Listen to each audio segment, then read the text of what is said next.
एकादशी व्रत का सबसे पहला नियम है कि आप जिस दिन व्रत करो उसके एक दिन पहले भक्ति का संचार इस हृदय में कर लो। भक्ति का संचार इस हृदय में कर लीजिए। जिस दिन आप व्रत करो, जैसे एकादशी का व्रत कर रहे हो तो दशमी के दिन शाम का समय जब आवे, रात्रि जब होने लगे, शाम का समय आवे और रात्रि का आप जब भोजन ग्रहण करो तो उस भोजन में कोई ऐसा पदार्थ ग्रहण मत करिए जिस पदार्थ के कारण आपकी एकादशी बिगड़ जाए।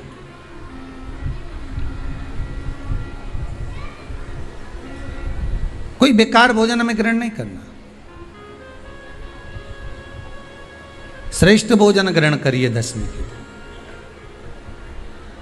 और एकादशी का दूसरा नियम बहुत ध्यान से सुनिएगा।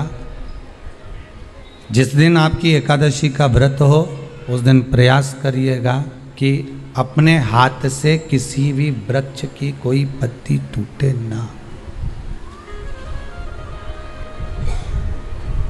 अपने हाथ से किसी भी वृक्ष की, पौधे की, किसी भी वृक्ष की पत्ती अपने हाथ से ना टूटे। बहुत ध्यान दीजिएगा महाराज। एकादशी का ये दूसरा नियम है कि अपने हाथ से किसी पौधे की, किसी वृक्ष की, किसी डाली की कोई पत्ती टूटे ना, कोई पत्ती ना टूटे, इसका प्रयास करिए।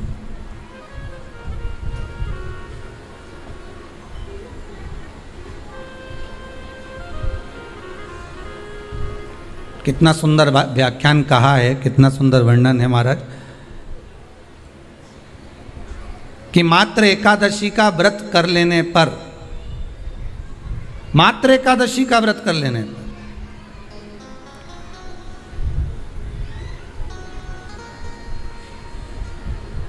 जो पूर्व में किया गया हमारा पाप कर्म है, हमने किसी जीव की हत्या करी है, हमने किसी को कष्ट प्रदान करा है, हमने किसी को अपशब्द कहा है, हमने किसी को ताने दिए, हमने किसी को आड़ा टेढ़ा कहा है, हमने किसी को गालियां दे दी है, मात्र एकादशी का व्रत ही कर लेने पर ये सारे जो दोष हैं वो समाप्त हो जाते हैं।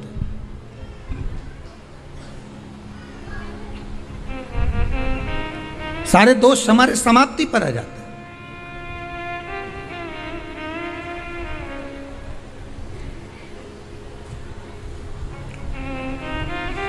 अब एक विचार करिएगा थोड़ा सा अपने मन में, अपने चित्त में, अपनी वृत्ति में एक बात उतारिएगा।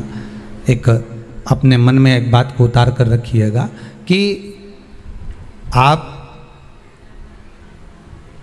अपने पाप को, अपने पाप कर्म को जिस दिन क्षीण करने वाले हो, समाप्त करने वाले हो, अपने पाप को आप जिस दिन समाप्ति पर लेकर जा रहे हो तो उसके एक दिन पहले आपको प्रसन्नता होना चाहिए कि नहीं होना चाहिए कि कल मेरा पाप कटने वाला है, कल मेरा पाप समाप्त होने वाला है। जो मैंने पाप कर्म करा है वो समाप्त होगा, जो मैंने पाप कर्म करा है वो कल समाप्त हो जाएगा। तो एक दिन पहले आपके चेहरे पर प्रसन्नता हो कि ना हो।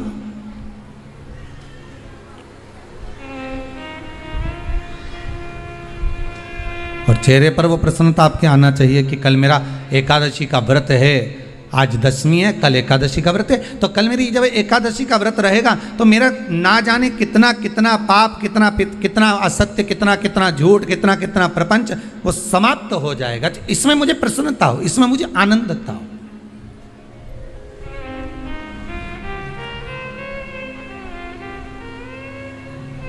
तो क्या कहा गया कि प्रयास करिएगा कि एकादशी के दिन कोई वृक्ष की, कोई डाली की, कोई कोपल की कोई पत्ती ना तोड़ी जाए। क्यों? तो कहा अगर उस पत्ती को हम तोड़ देते हैं, वृक्ष की पत्ती को या क्यारे में लगी हुई कोई डाली की पत्ती को हम तोड़ देते हैं तो एकादशी का पुण्य फल प्राप्त नहीं होता, एकादशी का कोई फल हमारे खाते में नहीं जाता, पुण्य फल प्राप्त। अब फिर भले तुम चाहे तुमने मोरदन खाया हो, चाहे तुमने फिर चिप्स खाई हो, चाहे तुमने फिर व्रत का कितना ही सामान खा गए हो और तुमने सोचा कि आज मेरी एकादशी है, तो फिर उसका कोई फल प्राप्त नहीं है, उसका कोई सुख प्राप्त नहीं है आपको, फिर उसका कोई आनंद प्राप्त नहीं है आपको, फिर उसमें कोई आनंद की अनुभूति आपको नहीं मिल रही है।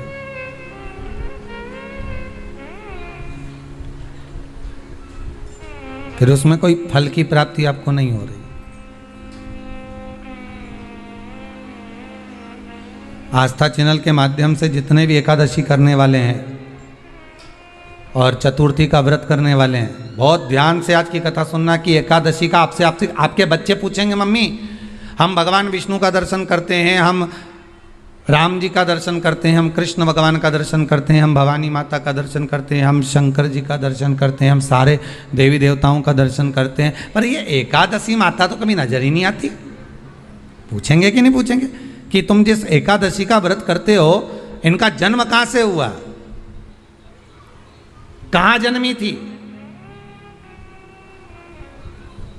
एकादशी की जन्मस्थली कहां है? भाई भगवान कृष्ण की जन्मस्थली तो मथुरा है, श्री राम जी महाराज की जन्मस्थली बोल दो जम के अयोध्या है।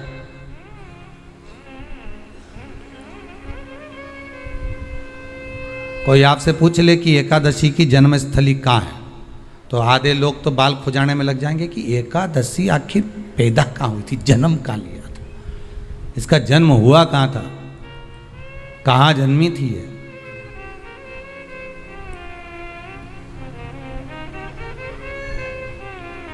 इसका जन्म स्थल है कहाँ? और अगर मान लो जन्म स्थल एकादशी का है,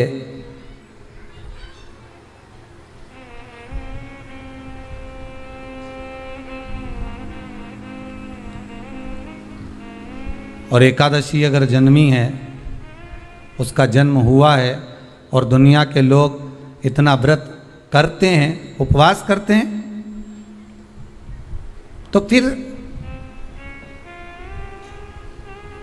इसका जन्म स्थल कहाँ होगा? तो कहा इसका जो जन्म स्थल है वो बद्रीनाथ। कहाँ पर है? बद्रीनाथ। और उस बद्री विशाल में भी एक गुफा जिसका नाम है हेमवती। क्या नाम है? हेमवती। उस गुफा में एकादशी का जन्म स्थल है। बद्री विशाल में हेमवती गुफा, जो 12 योजन अंदर प्रवेश करने जितनी है, 12 योजन की गुफा के अंदर, हेमवती के अंदर एकादशी का प्रागट्य हुआ था, एकादशी का जन्म हुआ था।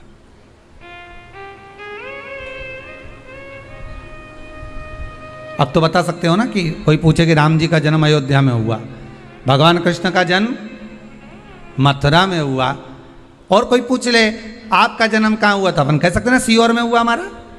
और आपसे कोई पूछे कहाँ हुए, तो कहीं इंदौर में हुए, कि देवास में हुए, कि भोपाल में हुए, कि मुंबई में हुए, कि पूना में हुए, आपका तो बता दोगे। पर बच्चे आपसे पूछ ले मम्मी तू इतनी एकादशी का व्रत करती है, एकादशी का तू व्रत करती है और सबको करा देती है कि वल्लभ कुल की एकादशी करो, भले बकरी जैसे चरो पर एकादशी करो, और सबको एकादशी कराया, तो कोई पूछ ले कि एकादशी का जन्म कहाँ हुआ था, तो आप कह सकते हो कि बद्री विशाल में, हेमावती में, बद्री विशाल के हेमवती गुफा के अंदर जो 12 योजन की गुफा है, उस गुफा में एकादशी का जन्म हुआ।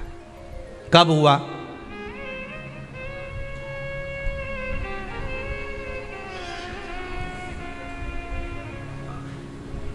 जन्म होने का कारण, राम जी के जन्म होने का कारण था रावण का संहार। भगवान कृष्ण के जन्म होने का कारण था कंस का संहार। नरसिंह भगवान के जन्म होने का कारण, प्रकट होने का कारण था हिरण्यकशिपु का संहार। वराह भगवान के प्रकट होने का कारण था कि पृथ्वी को जल पर लाकर ठहराना, हिरण्याक्ष का संहार।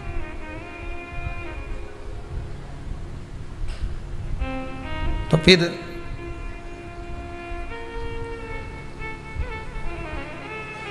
इसके जन्म का कारण क्या है? तो कहा इसके जन्म का केवल एक कारण है। सतयुग में, अब एक और बात का बहुत ध्यान दीजिएगा महाराज, सतयुग एक बार नहीं हुआ कि तुम सोचो कि सतयुग के बाद में द्वापर त्रेता आ गया, त्रेता के बाद द्वापर आ गया, द्वापर के बाद कलयुग आ। एक सतयुग नहीं है, एक त्रेता नहीं है, एक द्वापर नहीं है, ना जाने कितने कितने सतयुग निकल गए, ना जाने कितने कितने द्वापर त्रेता कलयुग, ना जाने कितने निकल गए।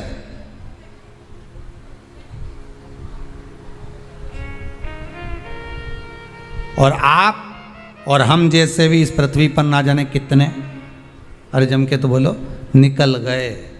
पृथ्वी वहीं की वहीं है, जिस मकान में रहते हो वो मकान भी वहीं की वहीं है, बस कभी कभी एकदम प्लाट हो जाता है, फिर उस पर वापस बन जाता है, फिर क्लीन, फिर बन गया, फिर क्लीन, फिर बन गया। ना जाने कितने कितने कितने कितने जन्म हम ले चुके हैं, और हमारे भी आगे का जन्म कितने जन्म होते रहेंगे। जमीन वहीं की वहीं रह जाएगी और अपन चले जाए, बस वो जगह वहीं रह गई। जो पहले परदादाजी की थी दादाजी को मिल गई, दादाजी की थी पिताजी को मिल गई, पिताजी की थी उनके बेटे को मिल गई, उनके बेटे से उनको बेटों को मिल गई। मिलते मिलते मिलते मिलते कब वो जमीन भी बिक गई समय की अवस्था में, फिर दूसरे की हो गई, और हम सोच कर रह गए कि ये हमारा है, हम इसके लिए लड़ाई करें, झगड़ा करें, हम केवल इस जमीन के लिए, जरा सी प्रॉपर्टी के लिए अदालत में खड़े, अपना समय बर्बाद कर दिया, और जो पाना था वो छोड़ दिया।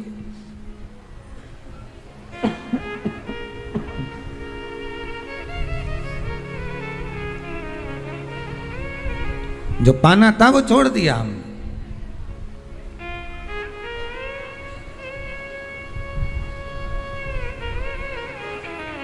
असली रजिस्ट्री तो ये शिव महापुराण की कथा है, जिसमें बैठकर आप 3 घंटा भगवान की भक्ति को जो धारण कर रहे हो, 3 घंटा जो भगवान की कथा को आप श्रवण कर रहे हो, 3 घंटा जो भगवान की भक्ति में आप डूबे हुए हो, 3 घंटा जो भगवत स्मरण में आप लगे हुए हो, बस यही असली रजिस्ट्री है, यही वहाँ काम आने वाली है। इसके सिवाय कुछ काम नहीं आएगा। धन दौलत माल खजाना सब पड़ा की पड़ा रह जाना, सब धरा की धरा।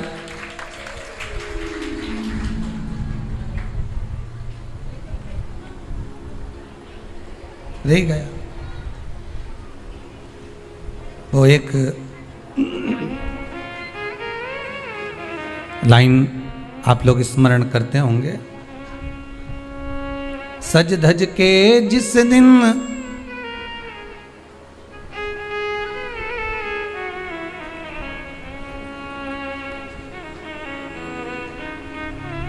सज धज के जिस दिन मौत की शहजादी आएगी, न सोना काम आएगा न चांदी आएगा।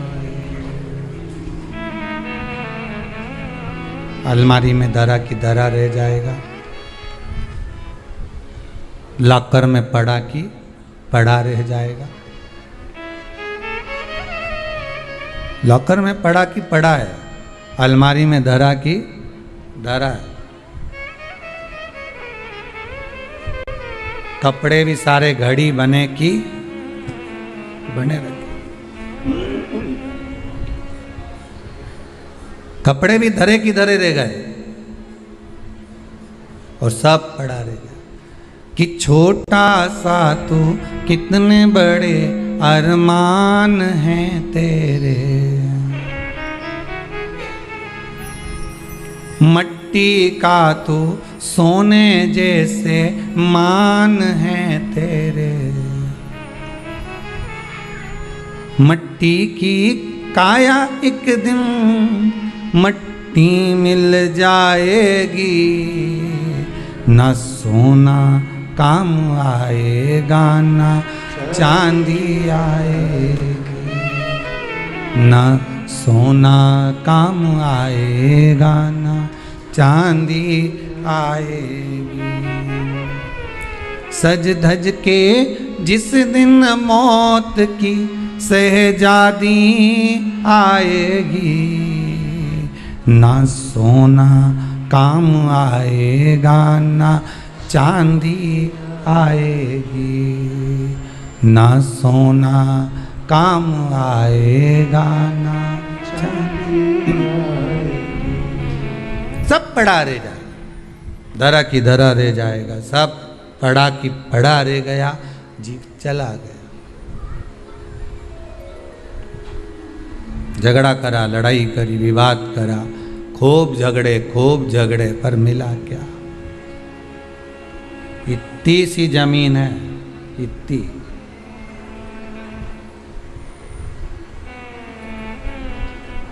मिल भी गई, हो गया, मान लो तुमको मिल गई लड़ाई झगड़ा में। यहाँ तो शिव महापुराण की कथा कहती है कि माता पिता के आशीर्वाद से बड़ी दुनिया में कोई प्रॉपर्टी नहीं है। माता पिता के आशीर्वाद से बड़ी दुनिया में कोई दौलत नहीं है। कि जिस घर में माँ बाप की इज्जत नहीं होती, उस घर में देखना कभी बरकत नहीं होती। सही प्रॉपर्टी, सही जमीन, सही जायदाद, सही धन, सही दौलत, सही संपदा तो माता पिता का आशीर्वाद है।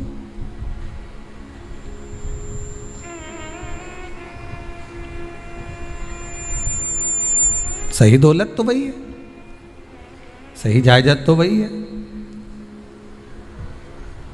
अब प्रयास करना एकादशी के दिन कोई पत्ती ना टूटे। अगर आपको तुलसी के दल की भी जरूरत है तो आप दूसरे से कह सकते हो कि मुझे तुलसी का दल ला दे।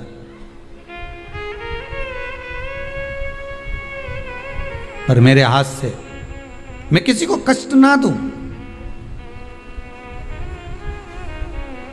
कितने तपबल से एकादशी की उत्पत्ति हुई है, कितने तपबल से। महाराज सतयुग एक नहीं आया, ना जाने कितने सतयुग आ गए। द्वापर एक नहीं आया, ना जाने कितने द्वापर। त्रेता एक नहीं, ना जाने कितने त्रेता। कलयुग ना जाने कितने हुए, और अपने जैसे भी ना जाने कितने। तो कभी कभी तुम अहंकार भी मत करना। अपने भीतर ये अभिमान नहीं आना चाहिए कि आपके बराबर कोई दान नहीं कर सकता। किसी के भीतर ये अहंकार ना आए कि हमारे बराबर कोई ये नहीं कर सकता, हमारे बराबर ये कोई बोल नहीं सकता, हमारे बराबर ये कोई होड़ नहीं कर सकता। नहीं नहीं, अहंकार को छोड़ दो।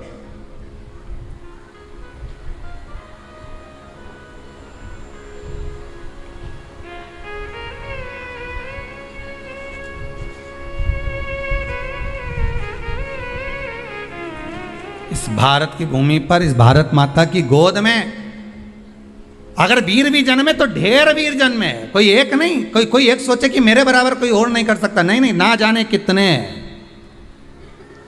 इस भारत माता की गोद में अगर दानी भी जन्मे तो ना जाने कितने। कोई ये ना सोचे कि मेरा बराबर कोई दान नहीं कर सकता। इस भारत माता की गोद में सुंदर भी जन्मे तो इतने। कोई ये ना कह सकता है कि मेरे बराबर कोई सुंदर नहीं है। और इस भारत माता की गोद में कलाकार भी जन्मे तो इतने। कोई ये नहीं कह सकता कि इसके बराबर कोई नहीं। इस भारत माता की गोद में कथाकार भी ढेर जन्मे। कोई ये नहीं कह सकता कि इसके बराबर कोई नहीं। भगवान ने पैदा करा। अभिमान नहीं होना चाहिए, अहंकार नहीं होना चाहिए।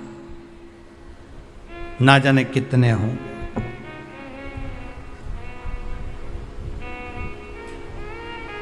ना जाने कितने।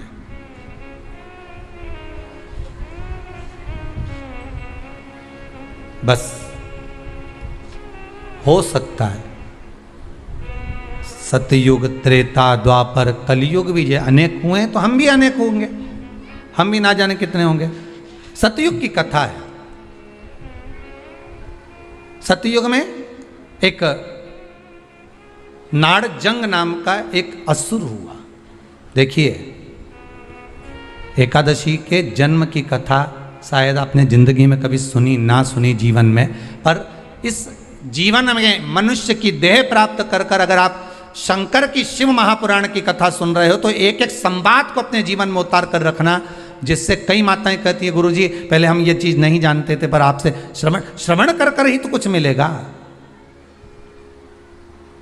आने वाली पीढ़ी को हमको ज्ञान देना है। सियोर वाला महाराज तो 3 घंटा 2 बजे से 5 बजे तक आस्था चैनल पर, फेसबुक पर, यूट्यूब पर कथा बाज देगा। इसके बाद जवाबदारी आपकी है।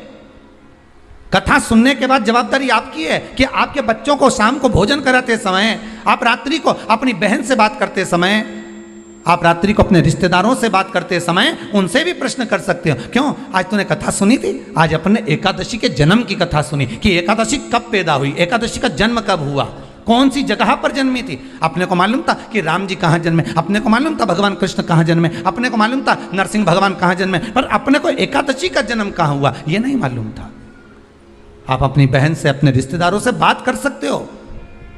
3 घंटे की कथा तो आप यहां श्रवण कर लेते हो आस्था चैनल के माध्यम से, फेसबुक और यूट्यूब के माध्यम से। इसके बाद की जवाबदारी आपकी है कि इस कथा का प्रसाद आप किस किस को दे रहे हो।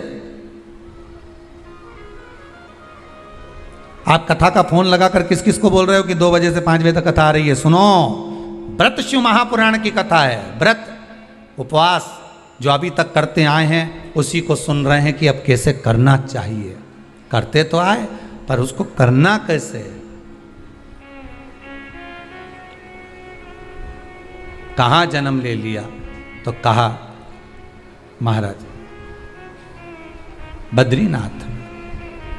कब जन्मी एकादशी? एकादशी का जन्म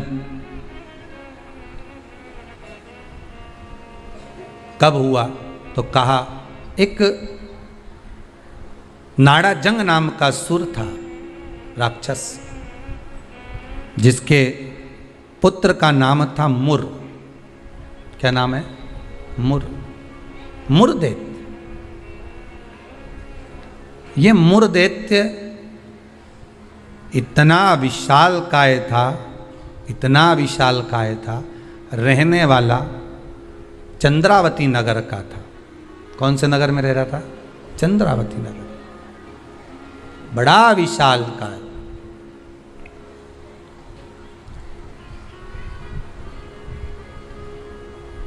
इसमें बल इतना था, इतना बल था कि एक दिन मुरदैत्य ने तप साधना कर कर, दान पुण्य कर कर, स्मरण कर कर सारा पुण्य अपने खाते में रख लिया। आपको कल कथा में कहा था, उद्यापन करना मतलब उतने व्रत का पुण्य अपने खाते में जमा कर लेना, फिर वो समाप्त नहीं हो सकता।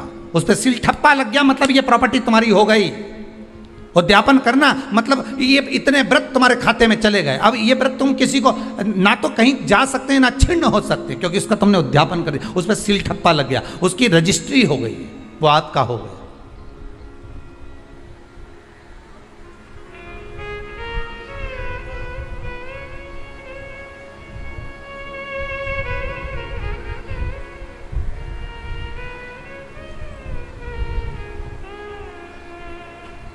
अब मुरदैत्य बड़ा उपद्री था, बड़ा उपद्री, इतना उपद्री, पर साथ में वो दान भी बहुत करता था, साथ में वो पुण्य भी बहुत करता था, सत्कर्म बहुत करता था। अब पर ये सब कुछ करने के साथ में वो पाप भी बहुत करता था।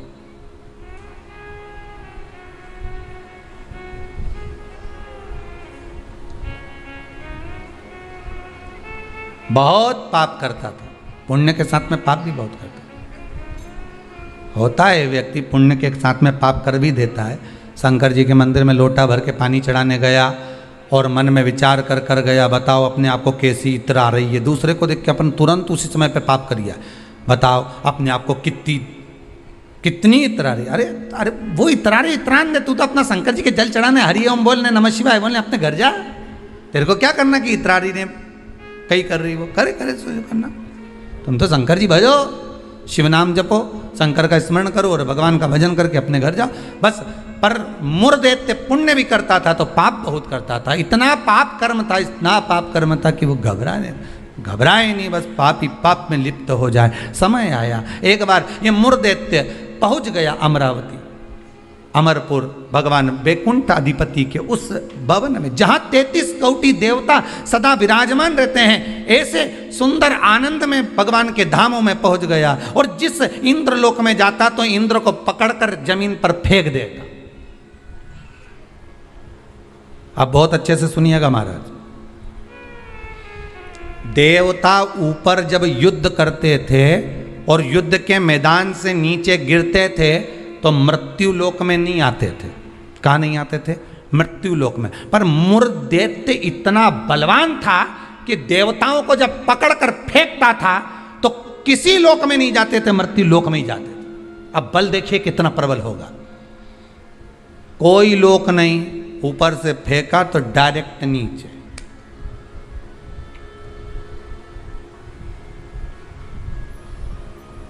सीधे नीचे।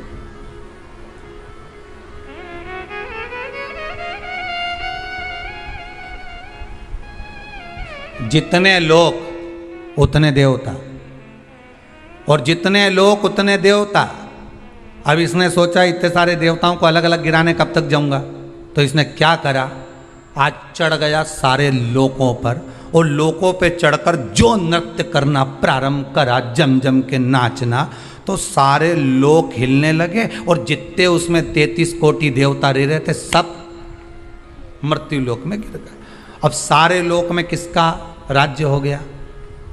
जम के बोलिए जरा। उस मुर दैत्य का। सारे लोग खाली,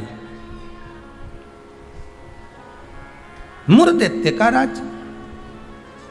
सारे देवता इकट्ठे होकर शंकर भगवान के पास में गए, क्योंकि मृत्यु लोक में आ गए तो मृत्यु लोक में कहां जाएंगे।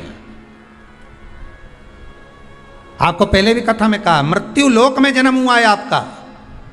आप पृथ्वी पर जन्मे हो, और मृत्यु लोक में जन्म लेने के बाद अगर आप मन में सोचो कि हम शंकर की आराधना क्यों कर रहे हैं, अरे मृत्यु लोक में जन्म लेने के बाद शंकर की आराधना ही मूल है, शिव की आराधना ही जरूरी है।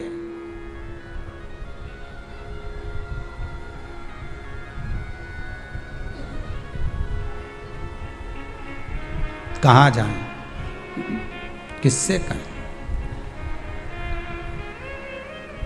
वैकुंठ लोक के अधिपति भगवान विष्णु, ब्रह्मलोक के अधिपति भगवान ब्रह्मा, इंद्रलोक के अधिपति इंद्र, यमलोक के अधिपति यम, मृत्यु लोक के अधिपति महादेव है, भगवान शिव है।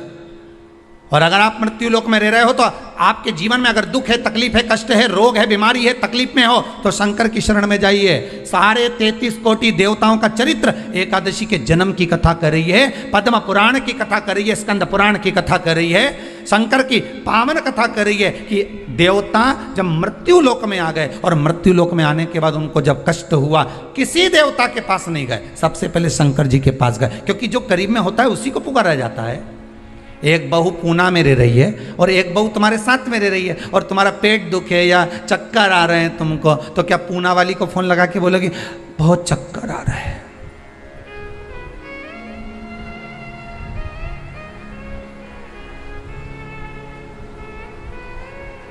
पूना वाली आएगी? अरे बोलो जम के तो बोलो। मुंबई वाली आएगी? भाई इंदौर वाली जो जहाँ रह रही है वो नहीं आएगी। और जो जिससे कहना था उससे तो कहा नहीं, जो पास में रह रही है जरा सी देर में आवाज़ लगा देती, दरवाज़ा भड़क देती, घंटी बजा देती, चिल्ला कर बोल देती, फ़ोन कर देती, आवाज़ लगा देती और कह देती बेटा जल्दी आप बहू दौड़ कर आ, दौड़ कर आ, दौड़ कर आ।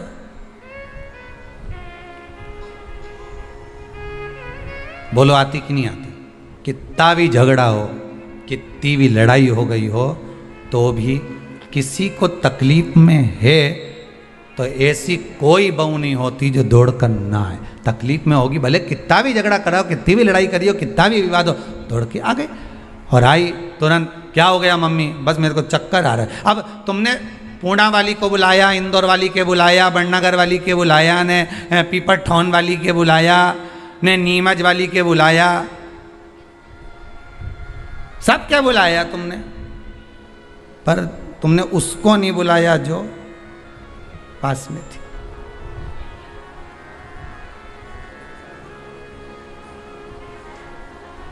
जो नजदीक में थी। मृत्यु लोक में जब देवता नीचे गिर गए तो इनके नजदीक में कौन थे? भगवान शंकर। जब शंकर भगवान नजदीक में थे तो सारे देवता शिव जी के पास दौड़ कर गए, भोलेनाथ जी के पास दौड़ कर जाकर हर हर महादेव, हर हर महादेव, हर हर महादेव। जैसे ही हर हर महादेव बोला, शंकर भगवान के नेत्र खुल गए। शिव जी ने पूछा कैसे आना हुआ ये तो बताओ। कहा महाराज जी ये वो मुर दैत्य ने हम सबको नीचे पटक दिया। अच्छा तो फिर क्या चाहते हो? बस उस मुर दैत्य का संहार कर दो। शंकर भगवान बोले मुर दैत्य का संहार मैं करूंगा?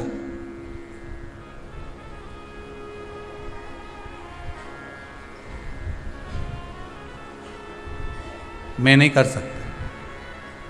क्यों? उसका संहार भगवान विष्णु करेंगे। उनसे जब कहो जाकर, तो भगवान विष्णु तो हमारे, हम 33 कोटि देवता नीचे नजर आ रहे पर भगवान विष्णु कहीं नजर नहीं आ रहे। हमको तो लग गया ऊपर से पटका होगा तो वो नीचे चले गए होंगे। भगवान नहीं दिख रहे हमको, हमें नजर नहीं आ रहे, हम कहां ढूंढे उनको? ये हमारी दृष्टि है। हमारी दृष्टि से भगवान को हम देखने का प्रयास करेंगे ना, भगवान नहीं मिल सकता। भगवान को पाने के लिए भीतर की दृष्टि चाहिए, आत्मा की दृष्टि, मन की दृष्टि चाहिए। हमारी दृष्टि पे तो चश्मा लगा होता है। हाँ, ब्लैक कलर का लगा है तो ब्लैक दिखेगा, नीला लगा है तो नीला, पीला लगा है तो पीला, हरा लगा है तो हरा। उसी तरह हमारी दृष्टि पे चश्मा लगा है, कामी होगा तो कामी दिखेगा, लोभी होगा तो लोभी दिखेगा।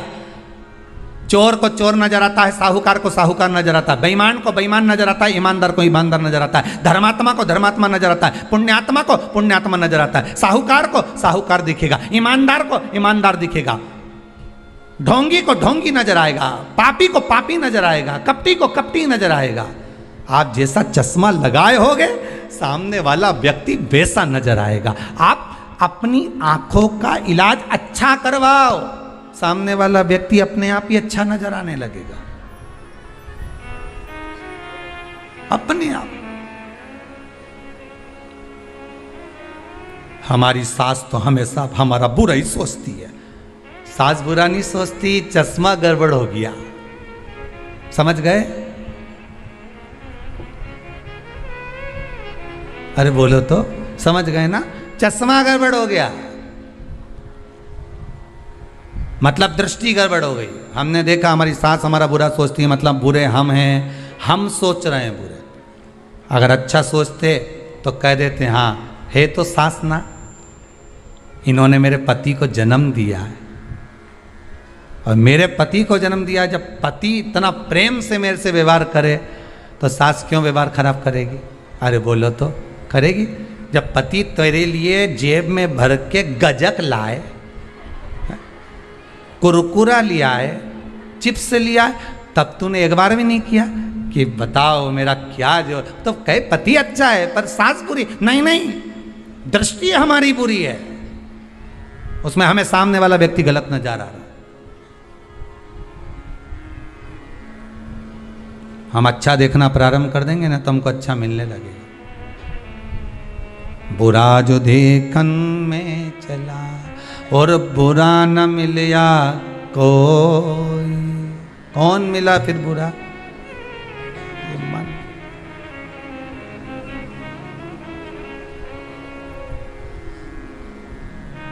इस मन को बुरा कर। मैं नहीं मार सकता मुर्दैत्य को, भगवान विष्णु मारेंगे। भगवान विष्णु कहाँ मिलेंगे? क्षीर सागर में शयन कर रहे हैं, जाइए। सारे देवता पहुंच गए क्षीर सागर। प्रभु कृपा करिए। भगवान विष्णु ने पूछा क्या हुआ? वो मुर्दैत्य ने आक्रमण कर रखा है, सांप को उठा उठा के पटक दिया, एक भी नहीं बचा, सारे लोग खाली पड़े। अच्छा फिर मां कौन बैठा है? तो क्या मुर्दैत्य बैठा अकेला? हाँ,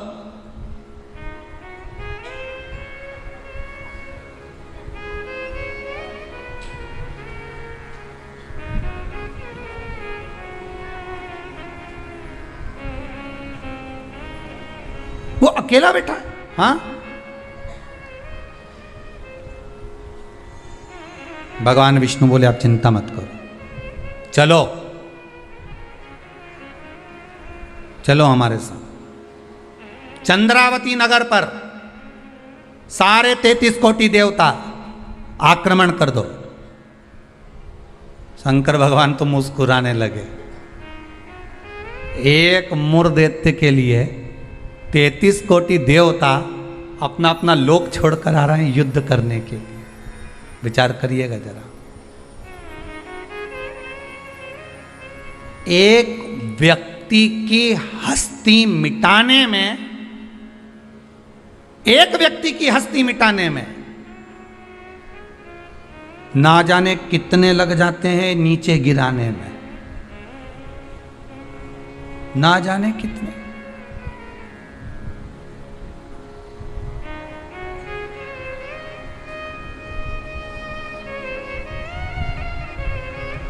जब व्यक्ति मर जाता है तो दुनिया के लोग रोते हैं, बेचारा मर गया।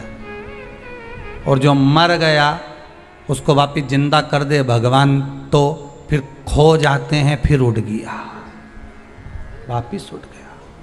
फिर ना जाने कितना मेहनत करेगा, कितना कमाएगा, ना जाने कितनी बिल्डिंग बना लेगा, ना जाने कितना धन जोड़ लेगा, खो गए। मरा तो रो गए। संसार का नियम है।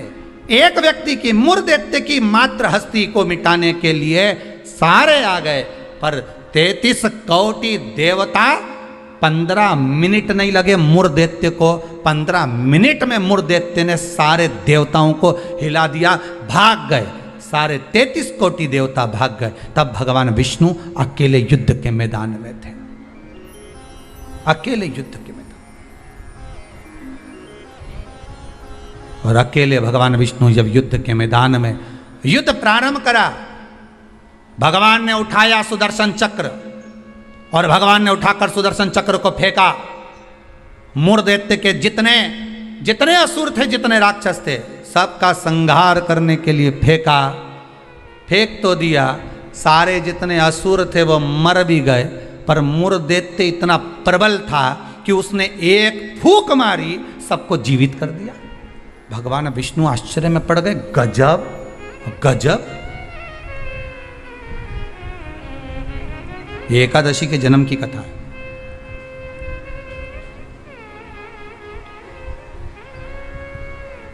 गजब हो गया, इतने सारे मरे और एक क्षण में भगवान ने तो सुदर्शन फेंका ने, सब घूम के गया ने, सबके मार के आया। उनके तो 1 घंटा, आधा घंटा, 15 मिनट, 10 मिनट, 5 मिनट लगे होंगे। इसने तो एक फूंक मारी, जो यहां से चालू करा, हैप्पी बर्थडे टू यू, एक फूंक में ही सब निपटा दिया। ले, सब जाग गया, सब। जैसे वो 11 साल होए तो लोग बाग 11 मोमबत्ती जला। हमारे यहाँ तो कहीं नियम नहीं है, हिंदू धर्म के शास्त्र के अनुसार ये नियम नहीं है कि मोमबत्ती को बुझाओ कि दिया बुझाओ। हमारे यहाँ तो जन्मदिन मनाओ तो दिया जलाओ।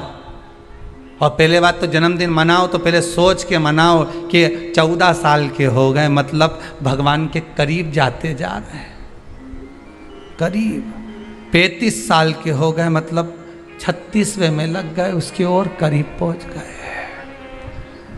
जैसे जैसे उम्र बढ़ती जा रही, तुम तो केक काट रहे हो, ऊपर तो नगाड़े बज रहे हैं, भेरू आने वाला है, ऊपर नगाड़े बज रहे हैं। 68 का हो गया, गांव के लोग जन्मदिन मना रहे, ऊपर कह रहे तैयारी कर लो रे, थोड़ा और बचा है, आने वाला है।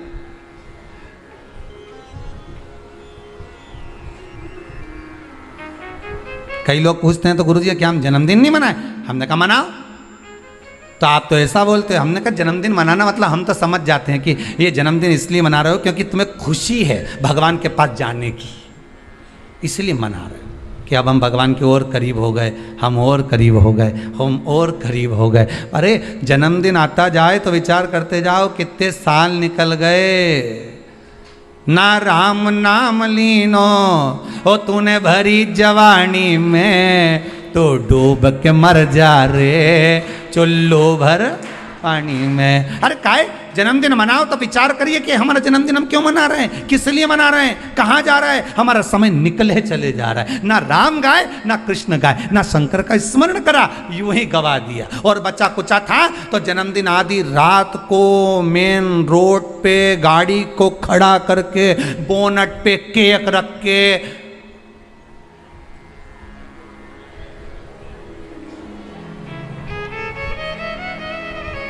बेचारा इतना अच्छा व्यक्ति का जन्मदिन रोड पे मना रहे जैसे बेचारा अनाथ है रे, इसका कोई नहीं बापड़ेगा। उसके घर में उसकी मम्मी है, उसके घर में उसके पिताजी हैं, उसके घर में उसका भाई है, उसके घर में पूरा परिवार है, और जन्मदिन कहाँ मना रहा है? रोड पे। हैप्पी बर्थडे टू यू, क्योंकि अनाथ है तो जन्मदिन रोड पे मन रहा है। अगर अनाथ नहीं होता तो जन्मदिन उसके माता पिता को खड़े रखकर मनाते कि इस माता ने जन्म दिया है तेरे जैसे बेस्ट फ्रेंड को, इसको जन्म दिया है, इस माता ने मेरे दोस्त को जन्म दिया। खुश होते कि माता पिता ने जन्म दिया। सबसे पहले जन्मदिन पर अगर पूजन करना है तो माता पिता के गले में माला पहनाओ कि इनने तुम्हें जन्म दिया है, तुम्हारे जैसा व्यक्ति इसने पैदा किया है, तुम्हारे जैसे जीव को इसने जन्म दिया है। तुम्हें जो दोस्त मिला, तुम्हें जो फ्रेंड मिला, जो तुम्हें,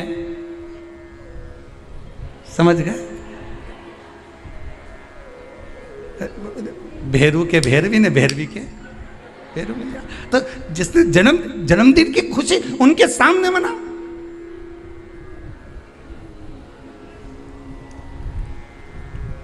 चले गए रोड पे, गाड़ी खड़ी कर ली, केक काट लिया, आधी रात को बम फटाका फोड़ लिया, बस।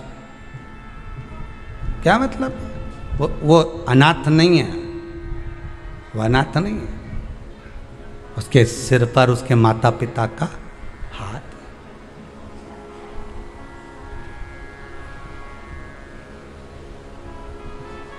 ने एक फूंक मारी केक की,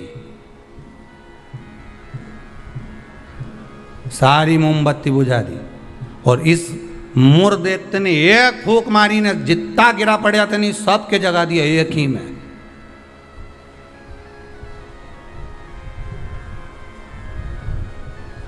मेरे को तो लगे वो कहीं कहीं का बाबा जोगी और नहीं हो, नहीं जिसके यहाँ झाड़ा लगवाने लोग जाएं, एक फूंक मार दो उठी क्या। तो ये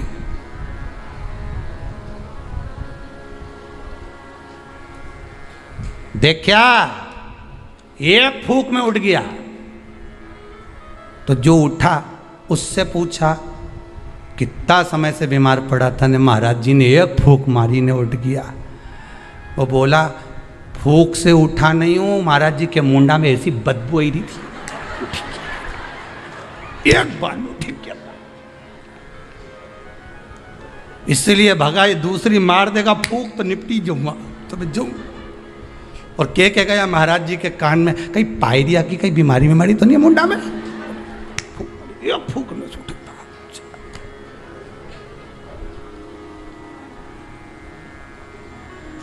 अब अभी महाराज जी ने उसको मारी थी, अब महाराज जी खुद के मार के देखो, फूक। मुर्देते ने जो फूक मारी ने सब पड़िया ने सब उठी गया एक साथ, सारा की सारा उठ के बैठ गया। अब तो भगवान भी सोचे अब क्या करें। भगवान ने सुदर्शन को वापस लिया, गदा का प्रहार करा। गदा युद्ध हजारों वर्ष तक चला मुर्देत्य के साथ, 1000 वर्ष तक गदा युद्ध चला है भगवान विष्णु का। गदा युद्ध में जब भगवान विष्णु हार गए तब मल्लाह युद्ध प्रारंभ हुआ। कहते हैं हजारों वर्ष निकल गए, 10, 20, 25, 50,000 वर्ष केवल मल्लाह युद्ध में निकल गए भगवान विष्णु के, तो भी नहीं हारा। आखिरी में भगवान विष्णु की हापड़ी थोड़ी ऊंची, भगवान विष्णु को लगा कि ये हार नहीं रहा। भगवान विष्णु थक गए, क्योंकि ये मुर्दैत्य तो पत्थर जैसा था और मेरे नारायण कमल जैसे कोमल थे। भगवान एक जगह जाकर बैठे। लक्ष्मी जी ने, पद्मावती जी ने, माता लक्ष्मी ने जाकर पूछा नाथ हुआ क्या है? भगवान कह रहे हैं मैं थक चुका हूँ, हजारों वर्ष से युद्ध लड़ रहा हूं पर तू ये हारता नहीं है। तब लक्ष्मी मैं आता हूं तो रुक। लक्ष्मी जी को क्षीर सागर में रोका और भगवान नारायण दौड़ कर गए बद्री विशाल। हेमवती गुफा में प्रवेश कर गए। 12 योजन की उस गुफा में मेरे भगवान प्रवेश कर गए। जाकर मेरे नारायण सो गए, क्योंकि इतने थक चुके थे।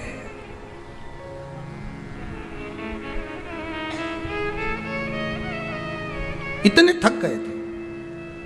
और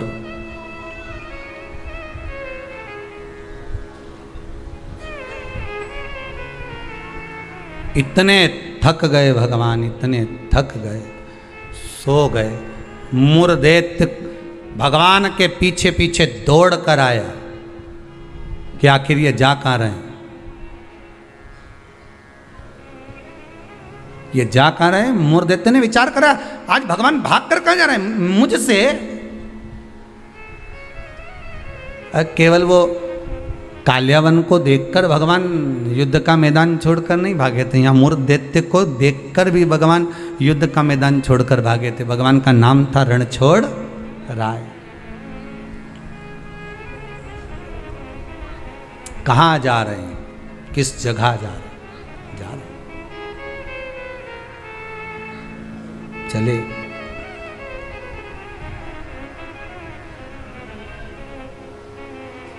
गुफा में मूर्धैत्य ढूंढते ढूंढते उस हेमवती गुफा के अंदर प्रवेश करने लगा।